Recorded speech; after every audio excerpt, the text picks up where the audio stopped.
Donc, je suis le Premier Philippe Artz, je suis le skipper du Figaro Marine Nationale Gicans sur le circuit de la solitaire du Figaro depuis 4 ans. Dans une mission de rayonnement aujourd'hui, après une carrière au sein des forces, notamment au sein de la force maritime des fusiliers marins et commandos. Donc d'abord au commando Trépel, puis en tant que nageur de combat au commando Hubert. Aujourd'hui, je suis un amoureux de la voile, sinon je ne ferais pas de la voile et de la course au large. Et oui, l'actualité, malheureusement, nous a amené à avoir une activité opérationnelle dense et plutôt grandissante sur les années. Et oui, assez riche. J'ai commencé la voile jeune. J'ai commencé, je crois, mon premier bord, c'était à 7 ans sur les bords de l'Erdre à Nantes, dans la région nantaise. J'ai grandi dans le monde de la voile en loisir, avec un titre de champion de France et de champion d'Europe jeune. Et puis, pendant mon activité opérationnelle, c'était dur de naviguer, c'était dur de s'engager sur des projets parce que après, quand on tient une alerte, des fois on n'est pas présent. Donc j'ai plutôt fait de la planche, du kite, du surf. Et aujourd'hui, depuis 4 ans, c'est mon activité principale, c'est de faire de la course au large professionnelle. Et donc, à quelles grandes courses j'ai participé? La solitaire du Figaro, le Tour de France à la voile et ce qui nous concerne, le Grand Prix de l'école navale qu'on a remporté l'année dernière. L'ambition du projet, c'est de basculer en IMOCA, donc c'est les bateaux du Vendée Globe. Et sur un projet de 4 ans, avec en 2025, l'objectif c'est de participer à la Transat Jacques Vabre, en 2026 à la Route du Rhum, en 2027 à l'Ocean Race, c'est le tour du monde en équipage avec escale, et en 2028 le Vendée Globe, qui est le tour du monde sans escale et sans assistance. Et c'est pas seulement un événement sportif, c'est sûr que c'est une aventure. Alors il y a une aventure sportive bien sûr, de faire le tour du monde, mais au-delà de l'aventure sportive, c'est déjà un grand challenge de partir pour un tour du monde sans escale et sans assistance.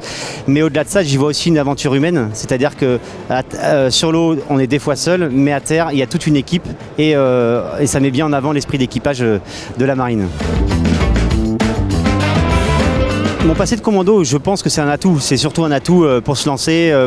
En général, si on se lance dans une carrière de commando, c'est parce qu'on n'a pas froid aux yeux. Et pour se lancer dans des projets pareils, il ne faut pas avoir froid aux yeux, notamment pour aller le présenter à des potentiels partenaires pour nous y accompagner. Quand j'ai décidé de m'engager, comme tous les jeunes, je suis allé vers ce qui me plaisait le plus, je voulais que ça bouge et je voulais que ce soit éclectique. Je voulais voir un petit peu tout le monde. Et la chance, c'est que les commandos marines et particulièrement les nageurs de combat, on va travailler autant avec des sous-mariniers, des surfaciers, des aéros, on saute des avions, on saute des fois des avions à très haute altitude. Mais par exemple, sur le terrain, on peut avoir besoin d'appui, on peut avoir besoin de parler au chasseur qui nous va donner un appui aérien. On monte dans les hélicos, desquels on saute, desquels on a besoin de se faire appuyer. On peut avoir besoin d'un appui d'artillerie, donc il faut qu'on connaisse le travail des artilleurs. Des fois, on va être transporté par des engins blindés, donc avec nos camarades de l'armée de terre. Et globalement, un commando marine, il a la chance, je trouve qu'en tout cas c'est une chance, de travailler avec toutes les cultures de toutes les armées. Et on développe du matériel avec la DGA. Donc ça donne un métier qui est très riche et qui permet de travailler avec tout le monde. Et humainement, c'est fort. Alors c'est un peu toujours la même procédure pour rejoindre les forces spéciales, mais c'est valable pour toutes les armées. Il faut surtout être motivé, avoir envie. Après, le système va bien s'occuper du programme de formation, mais en tout cas la procédure c'est toujours la même, c'est être motivé, avoir envie et aller dans un CIRFA. Marine, terre, air, pour s'engager.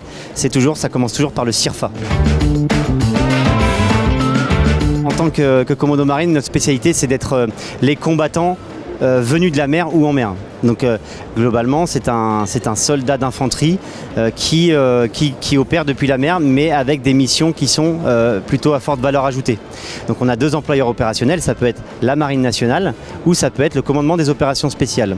Moi, ma spécialité, c'est que j'étais commando marine nageur de combat, ceux qui interviennent sur des actions offensives sous la mer. Et après, en termes de spécialité, moi par exemple, j'ai des qualifications montagne. Donc j'ai des qualifications de chef d'équipe haute montagne que je suis allé passer chez les chasseurs alpins en stage au sein de ma carrière. Donc à plusieurs reprises, que ce soit l'hiver, l'été. Et donc quand je disais la richesse tout à l'heure de ce métier, c'est que vous voyez, je me suis retrouvé chez les chasseurs alpins à faire des stages et des stages fantastiques et très intéressants.